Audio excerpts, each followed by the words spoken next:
welcome to episode 8 of the Easier Said Than Done podcast. My name is Brandon Donahue. With me is Bob Horgan and Dave Toscano. Fellas, how we doing? What's going on? Not bad. Getting a little spring sickness, but we're powering through. Yeah, so you'll notice that I said episode 8, and if you go and look for episode 7, it's not there. Episode 7 was our best podcast probably so far. So good that only me, Bob, and Dave were allowed to witness it and listen to it. So we just had some technical difficulties, and it's too bad that we lost it, but hey, nothing we can do now. Just got to move forward with it. We did on the podcast that we lost. We predicted Oral Roberts to go to the Sweet 16. We predicted Loyola Chicago to beat Illinois. We predicted Ohio to beat Virginia. We actually predicted the perfect Sweet 16. Yeah, other than Texas, we had Texas. We did have Texas. Yeah. Horns up. Horns up. Down. Horns up. Shaka, dude. Gone. Yeah, I mean, that's for the best, I think. Like, nobody was getting anything out of that relationship either way. And now I'm hearing is maybe Chris Beard from Texas Tech. And if you throw a bag at that guy, I would be so happy with it. Probably one of the better coaches that you could get, honestly. So let's just hop right into it. First weekend/week, whatever the hell you want to call it, of March Madness is come and gone. We had some big upsets, like I mentioned. Abilene Christian taking down Texas. Oral Roberts took down not only Ohio State but Florida to make it to the Sweet 16 as the first 15 seed, or the second Sweet 15 seed ever behind our friends at Florida Gulf Coast. We also had Loyola Chicago taking down Illinois in the second round. Ohio, like I mentioned, took down UVA. And there's probably a couple others that I'm failing to mention, but we'll touch on it all. So I guess we'll start in the top left bracket. So the Sweet 16 from those teams, we got Gonzaga, Creighton, USC, Oregon. So I guess we'll start at the top and work our way down. Gonzaga coasts, no surprise there. Anything that you learned from those games? Gonzaga's good. Very good. Really good, yeah. Yeah. Kispert's a weapon.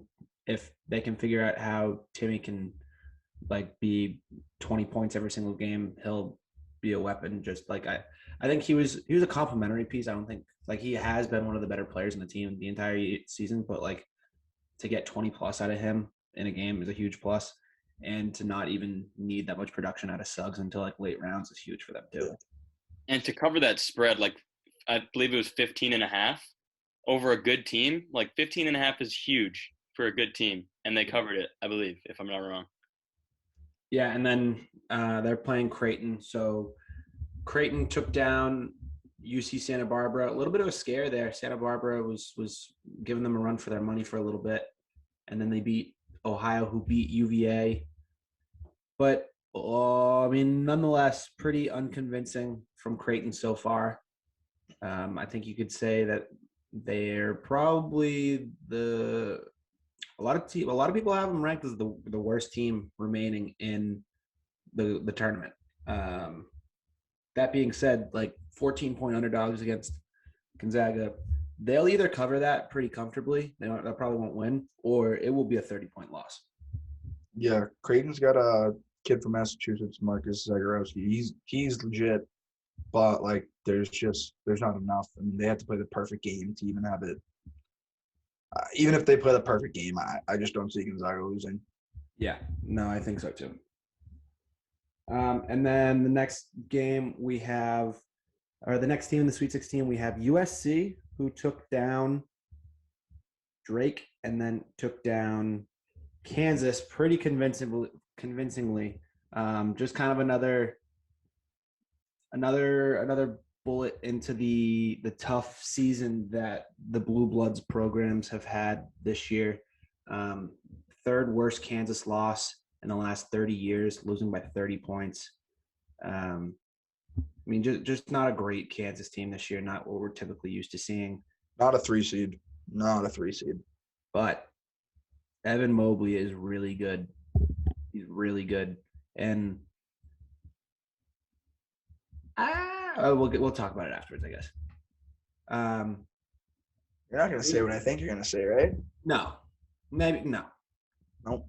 Don't even think about it. They're playing Oregon. Oregon didn't even have a first-round game. VCU got COVID, so they coasted right into the second round.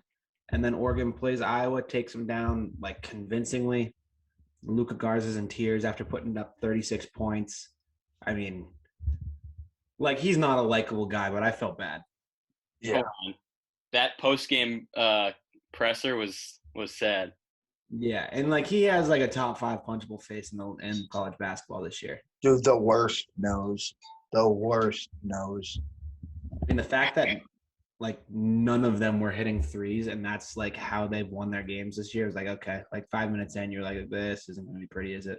The Pac-12. I mean, they have what 4 teams still left. Yeah, I that's got to be the most, correct, of any conference. Mm-hmm. Yes. Maybe okay.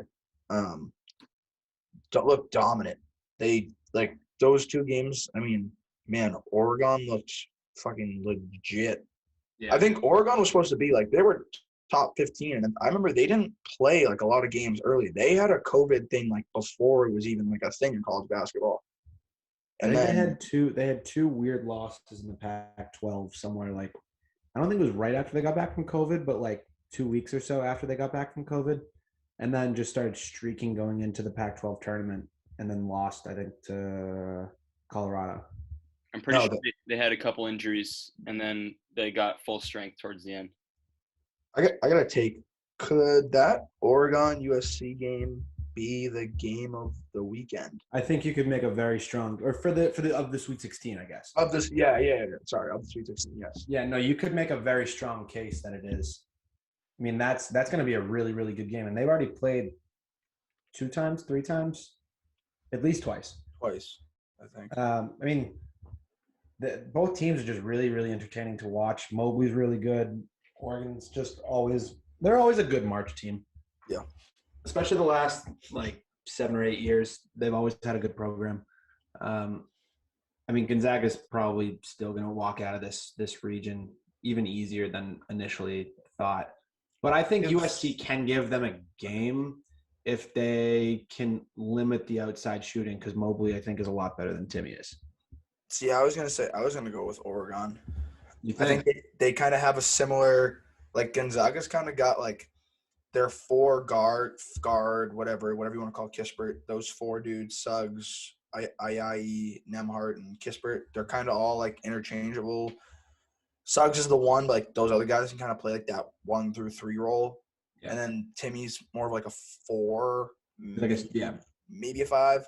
And if you watch Oregon at all, like Durarte, Figueroa, like Williams, and then they got their big guy. They're kind of that similar, like all kind of 6'4", 6'5", 6'6", with like a 6'8" big. So that could be a game of 2 similar styles going at it, which I think would be a good game. The over in that game might be like 180. Oh my God, yeah. At least. And if it's not, then I'm taking the over. I guess we'll move down. So Michigan slips away from LSU. One of the better games of the tournament so far, I'd say. LSU could have won that game. A lot of self-inflicted wounds there.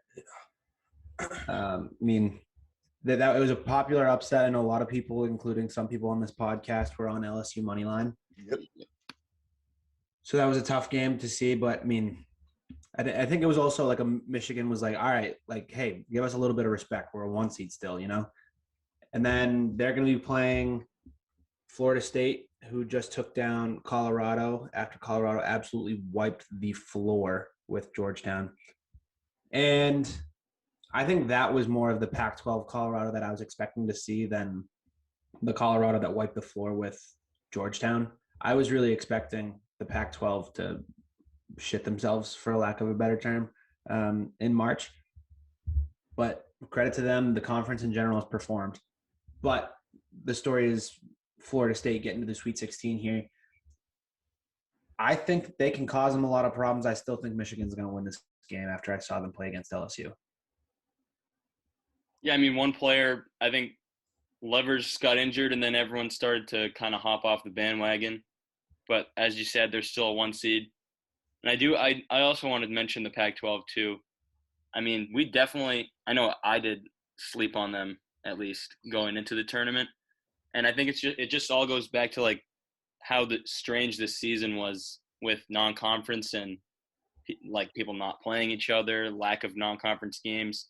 So there really wasn't what am I trying to say? There really wasn't the rest of the schedule to look at to try to predict these games. So I think Yeah. that's why this year's a little more wacky than in the past. Yeah. And so I guess moving down there, so it has to be addressed. Texas lost to Abilene Christian on Saturday, and I was properly turned into a meme because of it. Me and Bob were together on Saturday. You were the butt of every joke. Yeah. We had kids chirping me, yelling at me. We had someone Dear friend. He's a friend, and he considers himself to be a Texas fan. Live betting, screaming "fuck Texas" afterwards, and then putting horns down, and still claiming to be a Texas fan. And I'm not going to name names. Initials might be JB, something around that. JB. If he's a real fan, he'll know. He'll text us if he's a real fan of the pod. Yeah, no. So if JB is listening to this podcast right now, and he's hit this part, text me and Bob and say, I apologize for horns down, period. That's it. Don't even say anything else. Okay. So moving on to the next game. UCLA is getting out of that. They beat Abilene Christian, kind of took care of them. And then Alabama has taken care of what they needed to do. Yeah. I mean, a game against Maryland that second half was incredible. They didn't look like they were going to miss once. That's what good teams do. Yeah. That's what good teams do. Bama's dangerous. They're really good defensively. Yeah, and I mean they could score 100 points like that too. I mean, I think they were at like 35 points going into the first half. No, it might have been more than that, but still. I mean, they could have hit 100 points easy. We need to talk. So I told Bob on Monday night, I put in a parlay. I put in Hunter Dickinson over 6.5 rebounds, Cam Thomas over 2.5 threes, and then I put Jovan Quinterly over 14 points in the late game. And those first two hit. And then, so I was like, okay, it was plus 600. So I was like, all I need is Quinterly. And I texted Bob before, and he's like, well, you should be fine with the first two, but Quinterly hitting 13.5 or hitting 14 might be a little bit of a stretch. And I was like, no, I think I'll be fine. So I'm watching the game, and he's put up like 11 shots, and he's 6 for 11 he's 4 for 11 from the field total. And he's got 8 points or 7 points, something like that. No, he had 7 points. So I think it was 3 from 11 actually, which is even worse. And there's 6 minutes left in the second half. I was like, there's no chance this is a loser. And I'm watching it, and he hits a 3. He hits one in the lane. I'm like, okay, maybe we have a little bit of life. Next trip down the court, it's got a little bit more life. At that point, Alabama's up by 25 or something like that. The under 4 timeout hits. I'm like, okay, well, there's no shot that he's coming back in. Like, this is a loser. Give me a little bit of hope. He comes out of the timeout, hits a 3, and then chirps the guy that he hit the 3 over. He gets teed up, and Alabama takes him out for the rest of the game. And I was like, you know what? Fine. I got that for the push. So I thought it was the push. I go back and I look over 13.5. I like that's why you gamble right there. In that story alone, that's why I gamble. Okay, now that we have that personal story out of the way, Alabama's going to cruise over UCLA. Yeah, Alabama's going to roll. They're good. If you hit 15 threes against anyone like that, you're going to win, especially when you have the defense Alabama does. We'll move to top right now.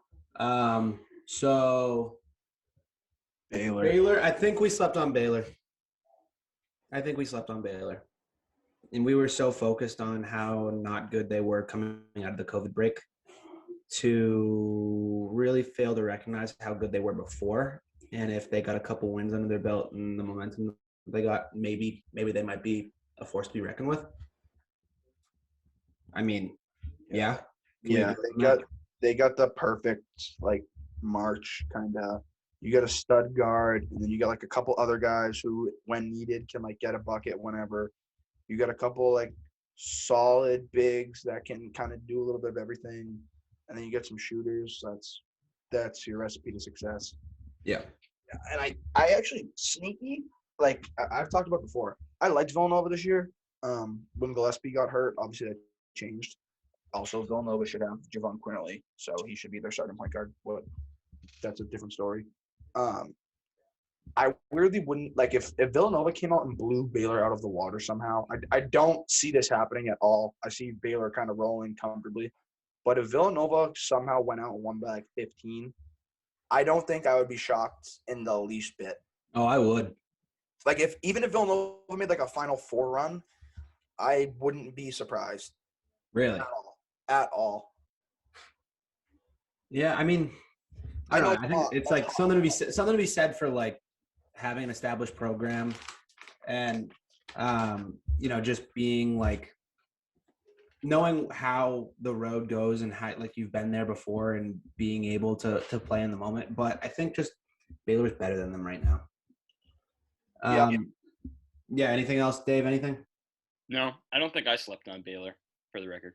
Yeah, you probably didn't. I think it's more me and Bob did. I actually, in the bracket that I still have the chance to win some money on, I had Baylor in my final. Yeah, I mean, I don't know. It was weird.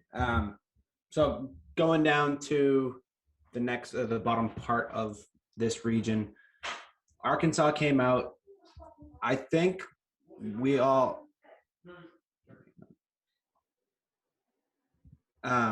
Okay, so going back to the bottom part of that region, Arkansas came out. I think we were all kind of expecting Arkansas to come out of it, but maybe wouldn't have been surprised if they didn't.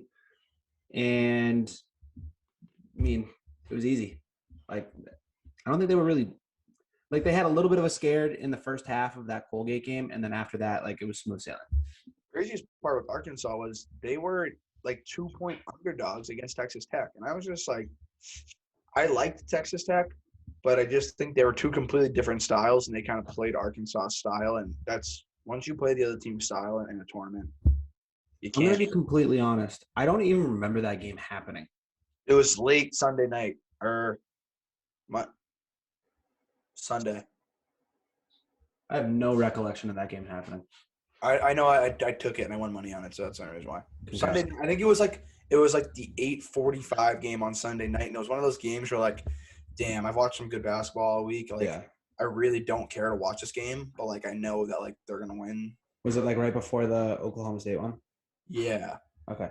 Maybe that's why. I don't know. I don't know the exact. I'm going to be rooting for Arkansas. Strange tidbit, but Musselman actually wears like Revs shirts and Revs masks at the practices. So Yeah, I saw that. Is there a story behind that? I couldn't find any like connection to the Revs, but I don't know. He's not from the area or anything, so. All right. Well, all right. Then Eric Musselman confirmed New England till I die.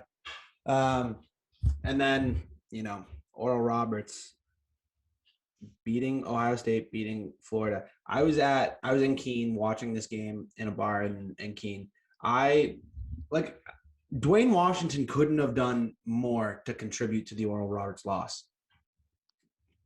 Like, I put out a tweet, like it was the heat of the moment, like, you're just upset. I tweeted like Dwayne Washington will never amount to anything in life. Okay, sorry. This is my official apology to Dwayne Washington Jr. You might accumulate to something in life, but like you could read the moment, like figure it out. What are you doing? It was a mean tweet. It was a mean tweet that you tweeted at him. It was a mean tweet, but and maybe he deserved a mean tweet coming at him. Maybe not that mean, but like he deserved some shit. Yeah. Driving to the hole every single time, bricking after bricking after bricking. Like EJ Liddell's hitting shots, and you just fail to recognize that he's wide open, and then you completely just clank on wide open three that would have tied it and put it into double overtime. Come on. But hey, props to Oral Roberts. Yeah. Yeah. Do we like Oral Roberts to beat Arkansas? No. Do we like our Oral Roberts to even cover the spread? 11, right? It's 12.5. 12. Oh, that was 11. No, I think it's a blowout. Dave? I mean, I'm not going to pretend I know a lot about Oral Roberts, but they looked good in those two games. Yeah. So Ironically, I was with my buddies at Florida Gulf Coast. So, Where are you? yeah. And then we'll move down to the last region here. So Loyola Chicago, that bitch Sister Jean did it again. The witchcraft, whatever the hell you want to call it, she did it. I mean, here's the thing. Loyola Chicago had no business being an 8 seed, if we're being honest. Yeah, they're a 5. Yeah, at the least. Yeah. At the least a 5. Tough pairing for our boys at Georgia Tech. Put up a fight there for a little while, but Loyola Chicago just pulled away at the end, not having Moses Wright hurt. Can we talk about how Cameron Krutwig doesn't even look like he should be allowed near school? And how he's just phenomenal. The mustache is gross. But you know what, dude? That guy, he's the best player on every single time he steps on the floor. He's the best player. He looks like if Shrek was a human. Yeah, actually, I really now that's mean. mean. Yeah, I was creeping on his Instagram. Hot girlfriend. Good for him. Okay, well, I was just mean. I said he looks like if Shrek was a human. Here's me saying something nice. He's incredible at basketball, and he's a really good passer for a big man. He's got some Nikola Jokic in his game. So, do you want me to give you the hottest take, and I'm going to gas myself up? Sure. I play like Cameron Krutwig and Jokic. I was watching him play. I was like, damn, he's slow with his moves, but like he gets to wherever he wants to go. Can get anywhere in the court. Like I don't know if that kid makes the NBA, but like again, he was the best player in that Illinois game, and Illinois had 2 guys who one of them is going to be a first round pick, and like one of them will, I don't know, like he's pretty might be back. Yeah, but like Kofi will probably get like he'll be around. Like if Udoka was a first round pick, like Kofi will get some love. Yeah. But Krutwig was the best player on the court by miles. I was shocked. I was shocked that Illinois lost that game. I mean, like they just never looked like they were into it. No. Oh my God, no. From the opening tip, and I picked Illinois in my own bracket to win the whole thing. I thought they were at least going to come out into the Final Four. I didn't see a scenario where they didn't. I was like, well, Houston's the number 2 seed. I thought the biggest obstacle was going to be to overcome Oklahoma State in the Sweet 16, and after that, it was smooth sailing. This Oklahoma might be State. Yeah, Oklahoma State. What the fuck was that? Yeah, should we transition to Oklahoma State? Well, I was going to have a quick take. I don't know the history behind this.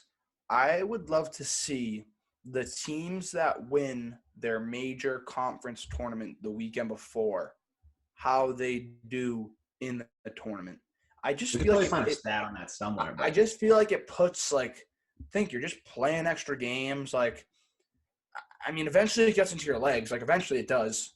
And then, like, I think Illinois, like, you win on Sunday. You know, you're all, we're great. And it's like your next couple of days of practice. I mean, you're playing a 16. You're not getting up for that game. And it's like you're playing an 8. Are you really getting up for that game? And you just – if you think about the Power 5, Texas is out. They won the Big 12. Georgia Tech's out. They won the ACC. Illinois is out. They won the Big 10. Bama's still in. So, all right. So, out of the Big 5, the conference winners are 2 and 3 for Bama and Oregon State are still there. Yeah, and Oregon State, I will continue to sleep on. I just don't know how to. I don't even know how to like judge them. Yeah, now that we're talking, let's just talk about Oregon State. I still don't even know. Like, I know a couple of their guys. Like, I've seen them like play. I've watched a little bit of Oregon State. I couldn't tell you how they've hammered Tennessee, who, like, I thought Tennessee had enough in the tank to win a game, and then they beat Oklahoma State. I couldn't. Yeah. Yeah. Going off your other thing, Bob. Like, there is something to be said about momentum, like winning the tournament. Oregon State, for that matter, they won the Pac-12, correct? Yeah, I think it's more of the teams that aren't expected to do anything that win their conference tournament, or like guys that are teams that are at the latter or the back half of their conference that do win the tournament. Like, that's where the momentum comes in. Yeah, because they have to play. I mean, they're playing like if you're Illinois, you knew whatever you played really good. Like, you knew like there's gonna be a tomorrow. Oregon State, like they knew. I don't even think they were 5th in the Pac-12, so maybe they're an NIT team. But like, hey, dude, our season's over. I'm shocked Illinois kind of just didn't show up, and like Yeah. Yeah.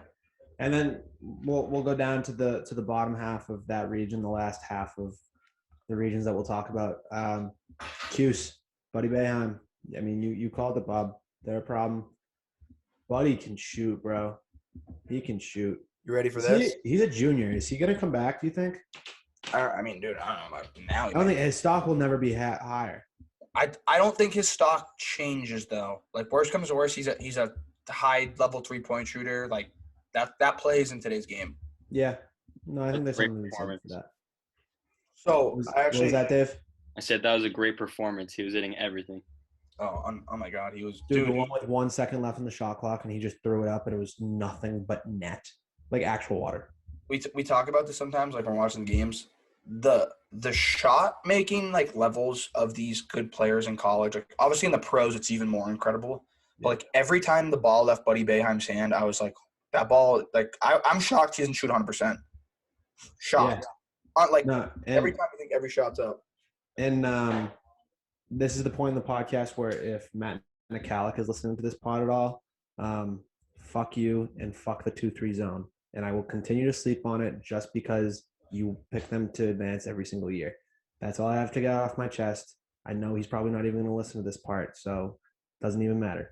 And then Houston, like the most unattractive, unsexy, like somehow they're here pick.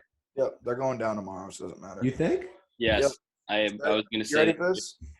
I think the fact that everybody's on Syracuse makes me think that Houston might win. Cuse is going to make the Final Four. Yeah? Yep. All right. So then we'll do this right now. Bob, give me your Final Four right now. Gonzaga, Florida State, Baylor, Cuse, Gonzaga, Baylor, Gonzaga wins.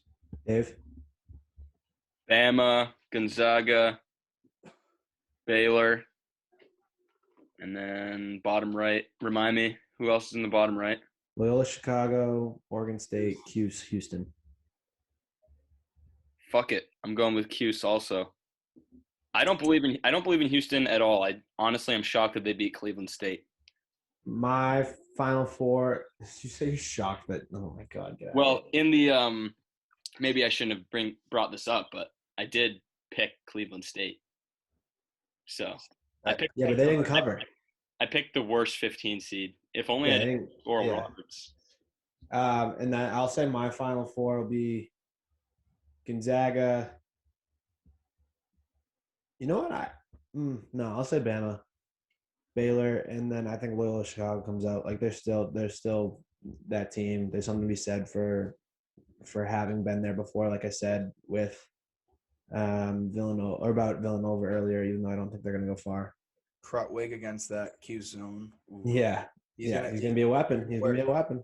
That's what a good big guy does. I'll tell you what I do. I tear up his own. Yeah, exactly. Krutwig, by the way, has had a lot of exposure, more than most mid-major players. Yeah, I mean, like I said, exactly. He's been on this run before. Yeah, I'll say those are my four. Baylor, Zaga, tournament, fine, or championship, and Gonzaga at this point. Like, I just haven't I don't know how much longer we can say it's tough to judge them until we see them hit competition without just saying they're better than everybody. Yep. So, all right, we're going to transition into some NFL talk. We talked about the Patriots free agency signings last week, but as we know, that episode is archived and gone forever. So, Bob, fill in a name if at the end of this I forget any, okay? So, since the last time we recorded this podcast,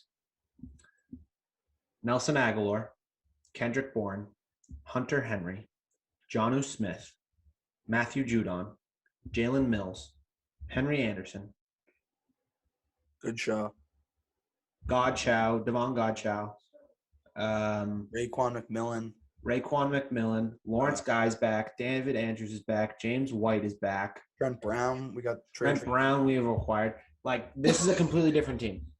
And now the only thing that's missing is a quarterback, and there's going to be a lot of people here or that listen to this or we'll talk to and say that Cam is good enough to do whatever you need to do. But really, realistically, what you need to do is win a Super Bowl, and I don't think Cam Newton can do that for you, even with this team. No. So I guess first we'll talk about the guys that they brought in and brought back. We'll just talk a little bit about like just them as a whole, and then we'll kind of talk about where do we go from here. So I mean, Henry and Smith incredibly necessary. Aguilar big overpay, but still necessary. Bourne's gonna be a good 2-3 receiver. We'll see where he slots in with Myers. Good role player. Yeah, I mean $7.5 million, but then you see some of these guys that are getting paid, and it's like, whoa, Juju's getting 8, and we're paying Nelson Aguilar 13. Yeah. But then Kenny Golladay goes and gets 18, which makes you feel a little bit better about yourself. We'll talk about the offense first, I guess. Out of those 4 guys, who are you most excited about bringing in? Who do you think is going to be the most impactful? I'm most excited about Jonnu. I think Hunter Henry is the most impactful. I think Jonnu is going to give us. We talked about it or last week. Obviously, like they're going to kind of play that Hernandez Gronk role. Jonnu is going to be the guy who's going to line up, in the slot. Might go out wide. He's like you talked about. He got running plays in Tennessee. Like he's an athletic freak. So I think he's going to be kind of a guy you see all over the field. But at the end of the day, I just think Hunter Henry's kind of that prototype, like 6'6", 250, 260, good run blocker, can go in the middle, 8 balls for 100 yards and a touchdown. Like he is probably I don't want to say, I'll say the closest thing to Travis Kelce that there is. I don't know. I know Hunter Henry enough. Like I've seen him play enough. I don't know all his I don't know everything about Hunter Henry, but when I've seen him play, he'll have games where it's like that dude's pretty fucking good. I think he's a better blocker than Kelce, not as good of a receiver. Yeah, and we're not putting him on Travis Kelce's on a different level. Oh yeah, absolutely. But if there is a guy who is similar to a Travis Kelce, it's Hunter Henry. So here's the thing that I see. So a lot of people have been saying they're trying to recreate Hernandez and Gronk, but these guys aren't even close to that type of caliber. I don't think they're trying to recreate Hernandez and Gronk, but time and time again, they've shown that they're good. The Patriots can succeed with 2 good tight ends and running 2 tight end sets.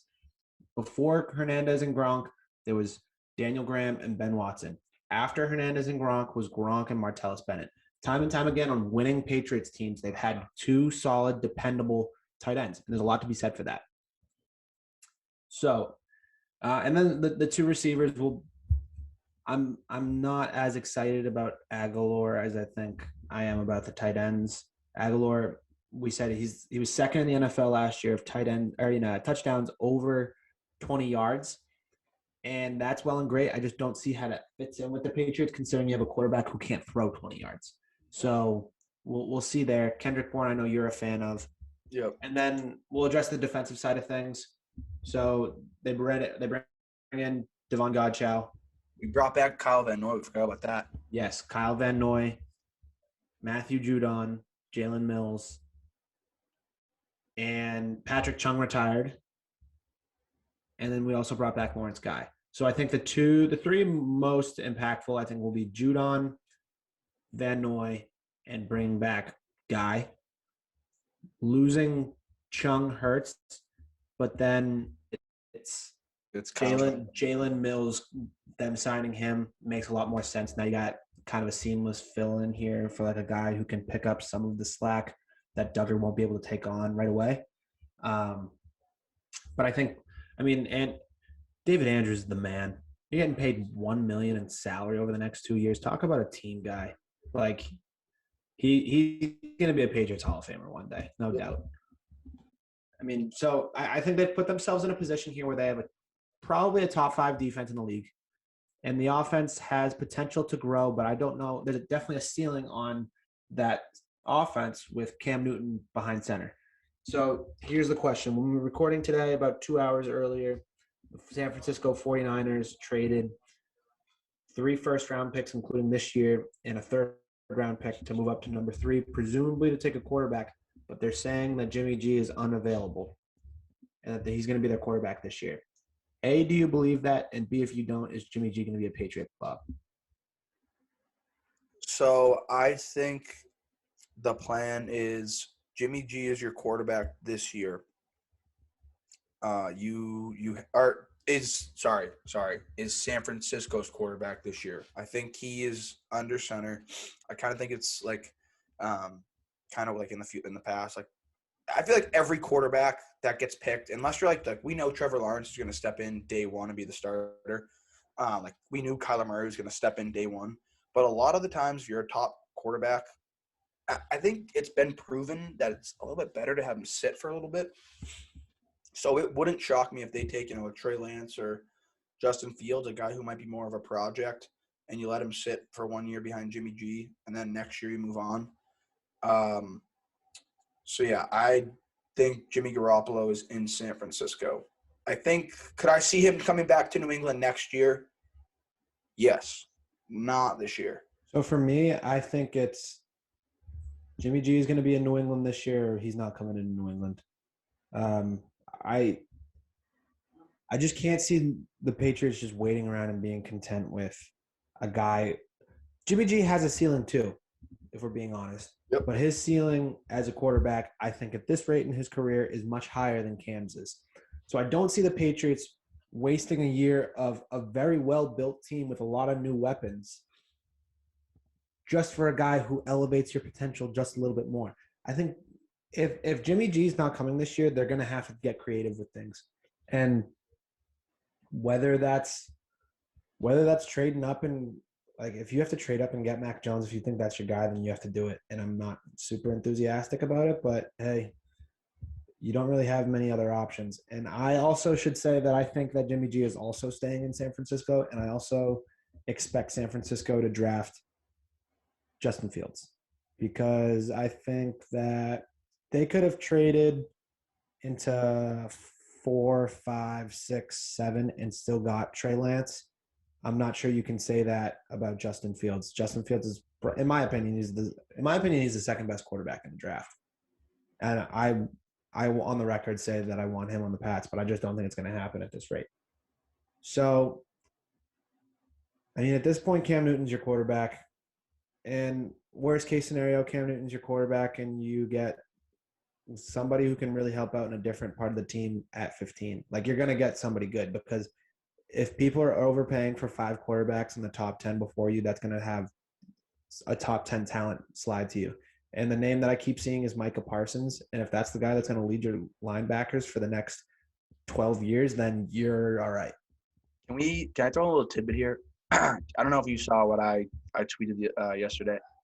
Micah Parsons and his teammate Jason Owe, they're both like potential like first round picks. Micah Parsons is 6'3.5", 246 pounds. Looks like he was made in a factory. Ran a 4.39 at 245 pounds. And you think that's disgusting? Then Jason Owe is a defensive end who's 257 and ran a 4.37. Yeah, that's ridiculous. Dude, what factory? Where do these guys come from?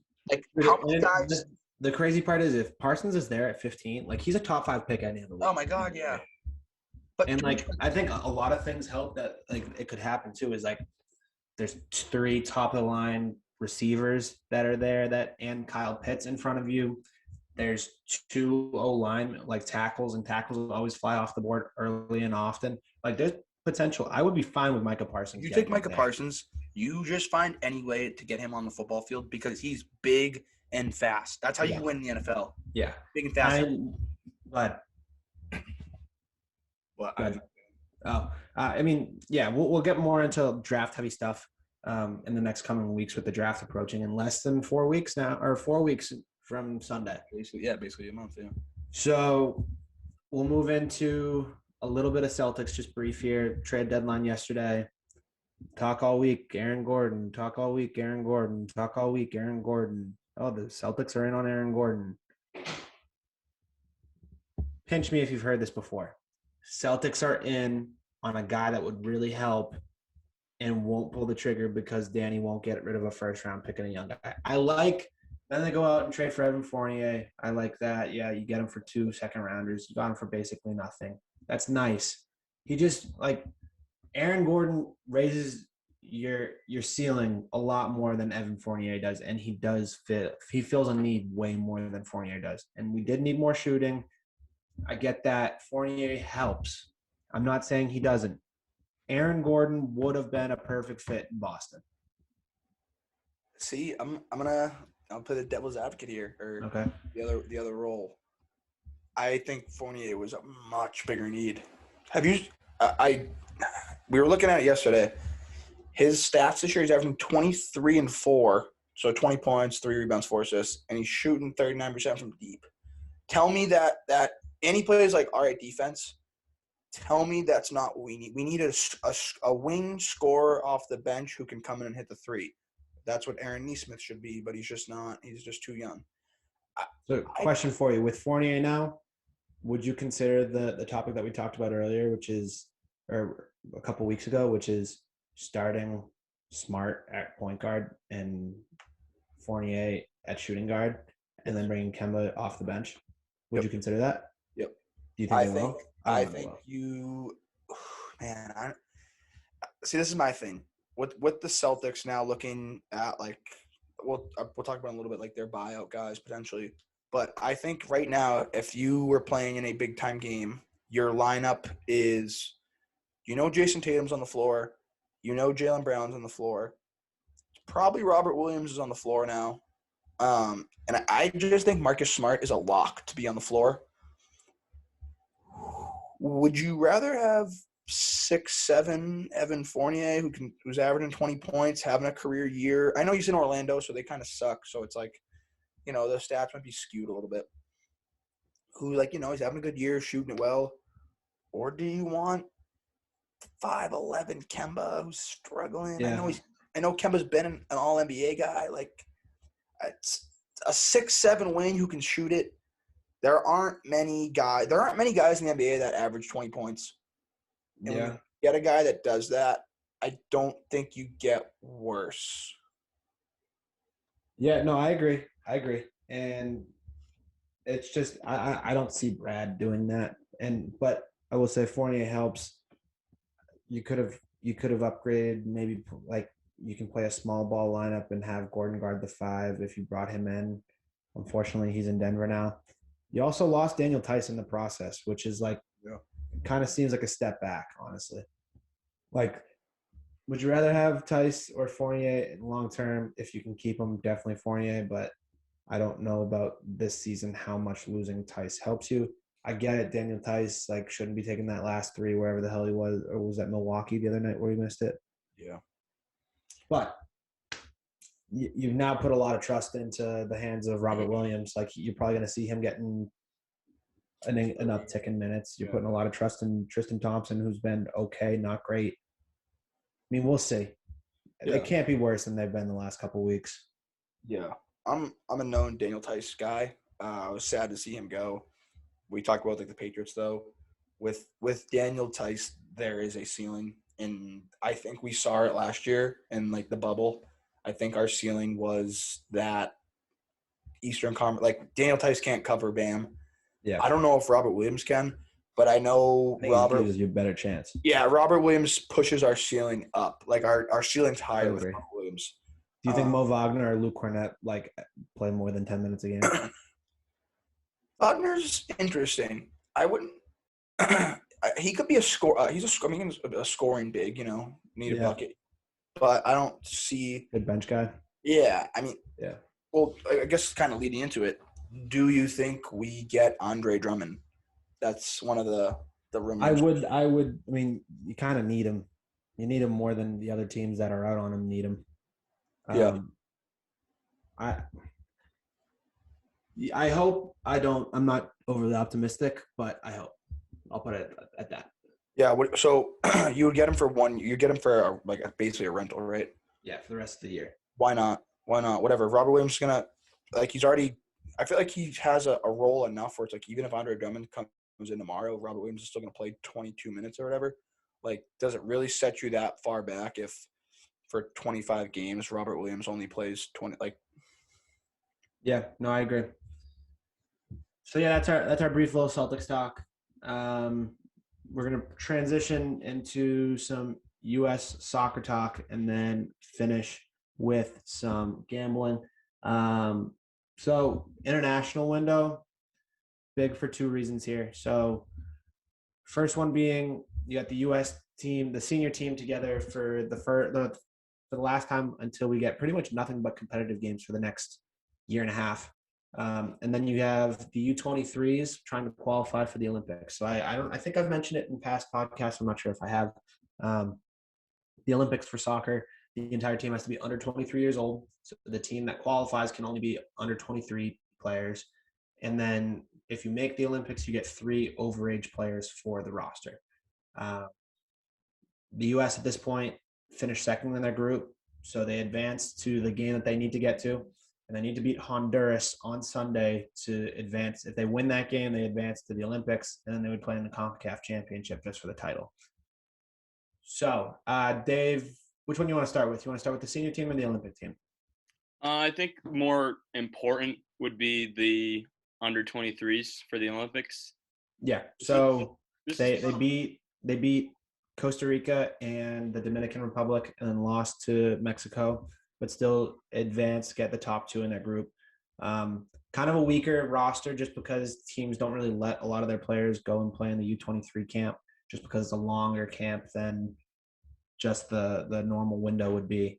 But some early contributors have been Jesus Ferreira, Hassani Dotson, and David Ochoa. But for you, what have you seen so far?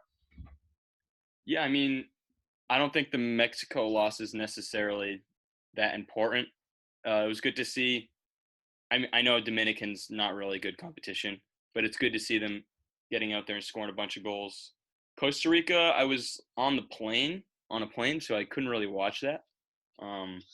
But from what I saw in the highlights, we played all right, and then towards the end, kind of played a little bit defensively, kind of got a little nervy.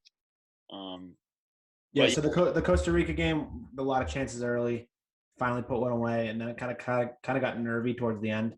The Dominican game, they looked a little shaky in the first half. It was 0-0 at halftime, and they just scored a billion goals in the second half, a billion being 4, but still. And then the Mexico game, they still trotted out for the most part what's a full strength team considering who's available. Lost, but I mean, like I said, it doesn't really matter. But the U.S. has not made the Olympics for soccer since 2008, and this is a big opportunity for them, especially for some of these guys. Like if you perform at the Olympics, big clubs come calling. And I would say there's probably less than half of the players that are on this camp that would qualify, or if they qualify for the Olympics, would probably be on the team if you have a full strength 23. It might be less than a quarter, to be completely honest with you, just because we're so packed at this age group. Yeah, full strength under 23 team would be, I would say, kind of similar to our senior team at this point. Yeah, like barring 3 players, pretty much. Yeah, we're rebuilding from the Trinidad disaster, and I would say this under 23 game on Sunday to qualify for the Olympics is probably the biggest test or the most important test since that failure to qualify. It's, I would say, a litmus test, if you will, right? Yeah, absolutely. To see where the program is, maybe public perception. If we don't qualify for the Olympics, then everyone comes back, rightly so, and says, are we actually making the right changes here? So qualifying for the Olympics on Sunday would be really, really important, especially for the development of these younger players who, most of which that would be playing in the Olympics probably are on the actual team. So this is the future of our national team. From a consequential perspective, I would say this is the most important game that we've had since the Trinidad game. You could argue that like maybe the Gold Cup final is a bigger deal, but it's the Gold Cup and it happens every 3 years and you're playing dirt poor teams. This is a chance to go, test the strength of your up and coming program against the rest of the world, not just against CONCACAF. So I mean, I'm not gonna act like I know a lot about the Honduras under 23s, but if I know anything, the U.S. should take care of this. They should win, but you just don't know. So Sunday night they're playing against Honduras. It's gonna be on Fox Sports 1. with a chance to advance to the Olympics, which is pretty exciting stuff. Would So be then we'll transition. Go ahead. Sorry. would be a complete failure. Yeah, absolutely. Absolutely. So we're going to transition into the senior team. Friendlies this week. So one yesterday with a 4-1 win over Jamaica, and they have one on Sunday against Northern Ireland. First time we've seen Kristen Pulisic in a U.S. jersey in over 18 months, or 16 months actually, I think. You have pretty much a full strength squad together, with the exception of Tim Weah, Weston McKennie, and Tyler Adams, I would say, who, not because of being injured for the first time, like nobody's really hurt at all, knock on wood. But nobody is, I mean, there's just travel restrictions in Europe and where you can go and stuff like that. So from this roster, the biggest thing that catches my eye, apart from having the most of the group together, is the two new strikers that you've brought into the pool, which is Daryl Dike and Jordan Siabichu. DK's been banging goals in for Barnsley. He's got 5 goals in 7 games on loan from Orlando City. Siabichu's been someone who's been on the U.S. radar for a little while. He's been eligible for the U.S. and France. He's born in the States to French parents. And I think he was kind of holding out hope for a little while that he's going to be able to play for France. But I mean, if you look at the French team, there's no way he was ever even sniffing that team. France is like on a different level with depth. Yeah, he's not competing with Griezmann or Mbappe for minutes, even a little bit. But he's on loan right now from Rennes in France to Young Boys in Switzerland. And I think he's got like 6 or 7 Europa League goals this year, which is a pretty big number for European competition. So he got some minutes yesterday, but it'll be interesting to see how Greg sees their fit. The only other striker that we really haven't seen is Matthew Hoppe from Schalke, who apparently is getting bids from Bayern Munich for over 20 million, which doesn't seem all that right, but it's coming from a reliable source, so which makes it even more confusing. Other than that, Yunus Musa commits to the U.S. long-term, huge get for the program. He's an 18-year-old stud starting for Valencia already. Chooses the U.S. over England, over Italy, over Ghana. So big win for them. He's going to be a big piece to this puzzle for the next 10, 12 years. So, you're starting to build this team up one by one. Dave, I'm going to name a lineup, and you tell me if right now this is the best lineup possible. And if it's not, then tell me what it is. Okay? Go for it. So in goal, Stefan, agree? Matt Turner. I'm kidding. But Matt Turner's the number 2. I would agree. He's the number 2 at this point. From right to left in the back, Dest, who I think you can say is the best American and maybe the second best American in the world right now. And I think Pulisic's third right now.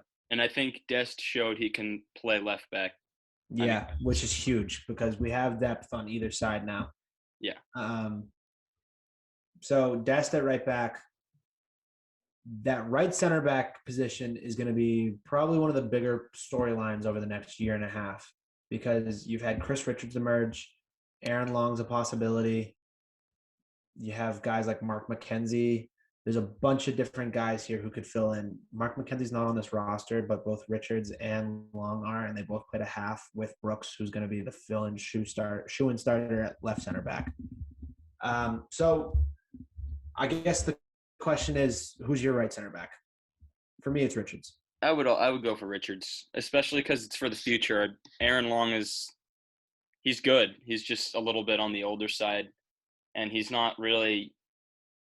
I mean, Brooks is cemented in here, so that's why it's fine that he's around 27, 28, however old he is. But Aaron Long has not been he doesn't have the experience that John Brooks does. He does still play for the Red Bulls in New York. So, I mean, Richards is the center back of the future. So I think you just start grooming him now. I don't think there's a huge difference between him and Aaron Long in World Cup qualifying, at least. I think you could argue that John Brooks has a more cemented place in this lineup than maybe anybody other than Pulisic. Maybe. Yeah. or McKennie or Adams. But other than that, regardless. Left back, Anthony Robinson, yeah. Yeah. Not by a lot. He's had a great year for Fulham so far. Yeah. I mean, it's at this point, it's who do you want to see on the field more? Is it Anthony Robinson or is it Reggie Cannon? Or we might get to a point here in a year, is it Brian Reynolds, who just got to move to Roma and he's on this roster. So we'll see how that development goes over the next year. Midfield three, this one's easy, right? Very. Musa McKennie, Adams. Yeah. I mean, they had in that window, they had Leggett, and I'm not a huge Acosta fan. I have no problems with Leggett, though.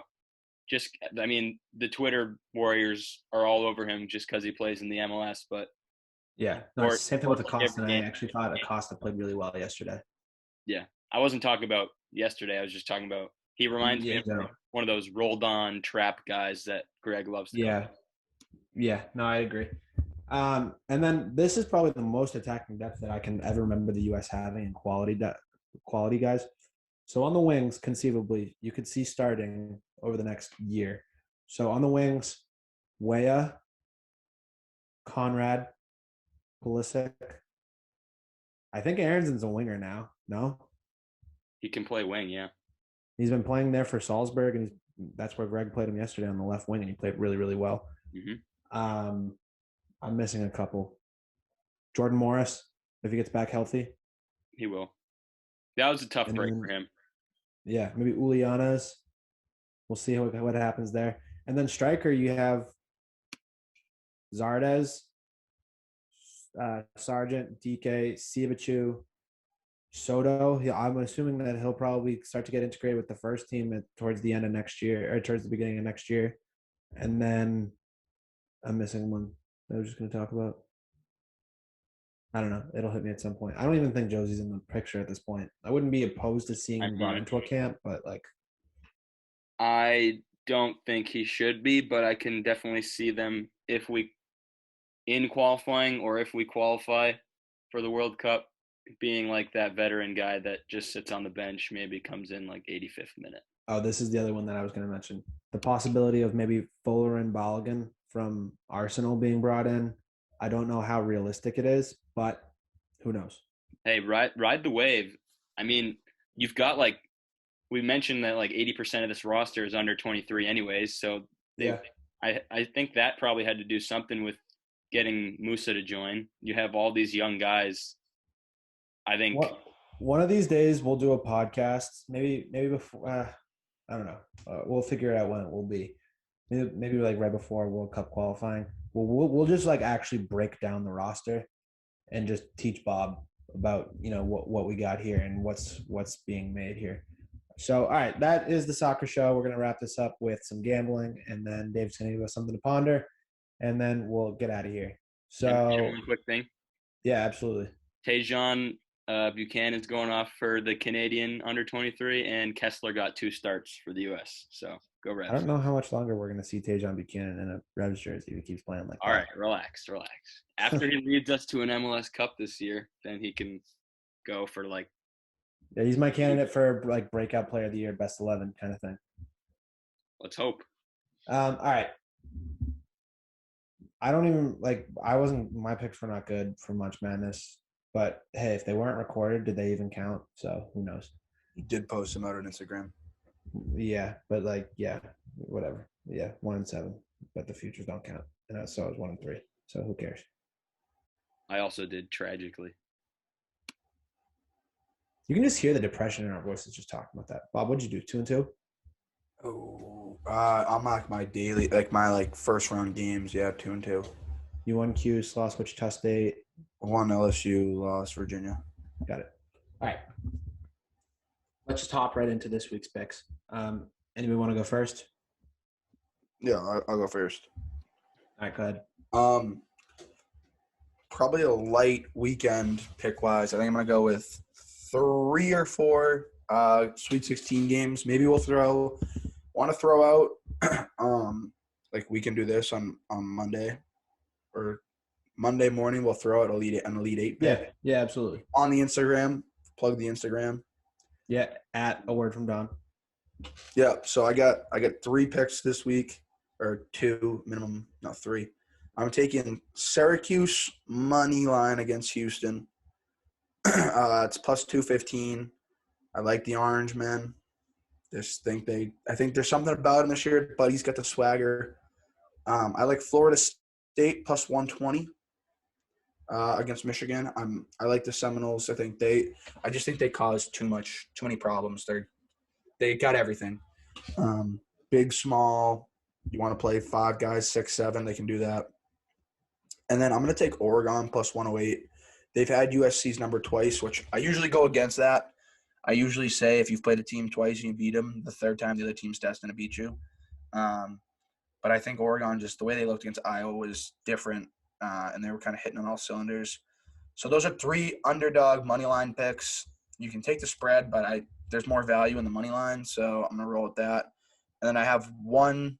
This is probably a pretty common one. To win the tournament, Gonzaga's plus 150. I just feel like that's Pretty good value. Yeah, I just feel like that's stealing. So Yeah. the Zags plus 150 to win it. Those are my picks. Dave, you want to go or you want me to? Yeah, I'll go. I got Syracuse money line also. I'm taking Gonzaga minus 13. I do not believe in Creighton.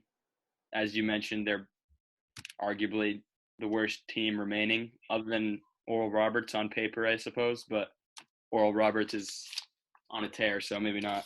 And then Baylor minus 7.5. I think Nova.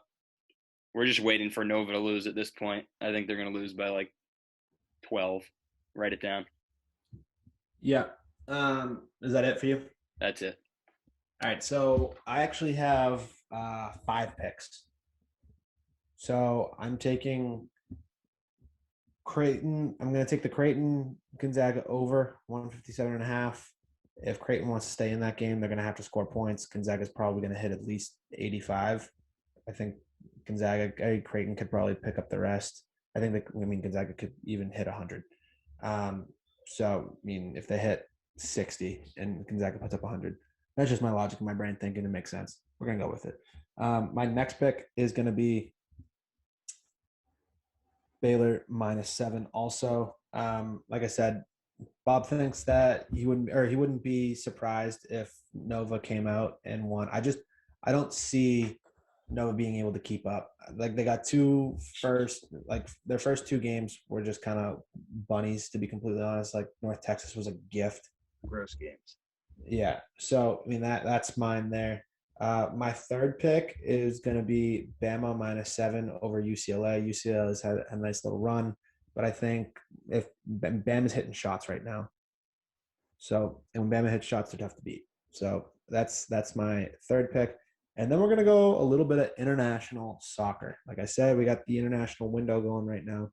My first pick is tomorrow. We have Belgium minus 140 over the Czech Republic. Belgium's just a wagon. Just makes sense. Good line. Take it. Don't question it.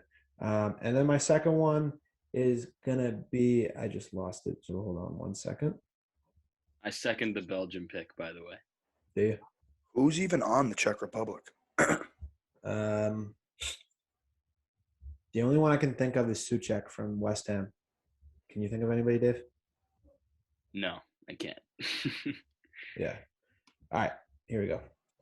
And then my last pick of the week is going to also be tomorrow. I don't feel great about it, but I don't hate it either. I'm also going to take Portugal minus 140 over Serbia. Portugal has like a ton of depth right now, and there's a lot of good young players in there. Is the GOAT GOAT completed every possession at every position? What was that? Is the GOAT plan? No, Messi plays for Argentina. I was talking about the guy that wears 7. Ronaldo? Yeah. You mean the second best of all time? Yeah. No, he's playing. He's So those are my 5 picks for the week, more than I usually do. But hey, Dave's gonna give us something to ponder, and then we're gonna get out of here. Yeah. So this week's topic of discussion is corn. A lot of processed things have corn in them. So if you look at, I'm looking at a jar of peanut butter right now. That is made with corn. So just think about it. Most of the things that are processed in your kitchen probably have some sort of corn in them. How's your corn? All right. Well, thanks, Dave. Ponder that. We'll be back here same time next week. Boys, we'll talk soon. Peace.